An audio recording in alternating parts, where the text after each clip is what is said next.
সম্মানিত মুসলমান ভাইয়েরা, নামাজের মাধ্যমে সফল কাম হওয়া যায় তার আরেকটা দলিল আমি আপনাদের কাছে দেই। আল্লাহ পাক রব্বুল আলামিন পবিত্র কুরআনুল কারীমে সূরাতুল মুমিনুনের প্রথম নাম্বার আয়াতের মধ্যে বলেন, ক্বাদ আফলাহাল মুমিনুন। আল্লাহ পাক রব্বুল আলামিন বলেন মুমিনগণ সফল কাম হয়ে গেছে। সুবহানাল্লাহ বলেন। কোন মুমিনগণ সফল কাম হয়ে গেছে? আল্লাহ পাক রব্বুল আলামিন সেই জিনিসটা বলে দিলেন। আল্লাহ পাক রব্বুল আলামিন বলেন, আল্লাযীনা হুম ফি সালাতিহিম খাশিউন। যারা বিনয়ের সাথে নামাজ আদায় করে ওই সমস্ত মুমিনগণ সফল কাম হয়ে গেছে। সুবহানাল্লাহ।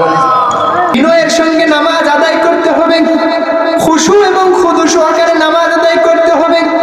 নামাজ আদায় করতে হবে আল্লাহ পাক রব্বুল আলামিনের ভয় ভীতি নিয়ে।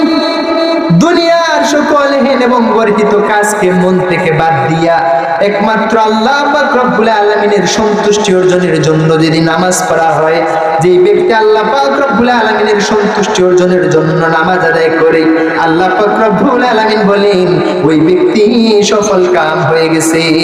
সুবহানাল্লাহ। তাহলে আমরা সফল কাম হতে চাই নাকি ব্যর্থ হতে চাই? যে ব্যক্তি সফল কাম ওই ব্যক্তি হচ্ছে জান্নাতি, আর যেই ব্যক্তি ব্যর্থ হয়ে গেল ওই ব্যক্তি হচ্ছে জাহান্নামী। এবার আপনারাই বলেন আমরা জান্নাতে যেতে চাই নাকি জাহান্নামে যেতে চাই? আওয়াজটা একটু কম হয়ে গেছে, আর একটু জোরে বলেন আমরা জান্নাতে যেতে চাই নাকি জাহান্নামে যেতে চাই?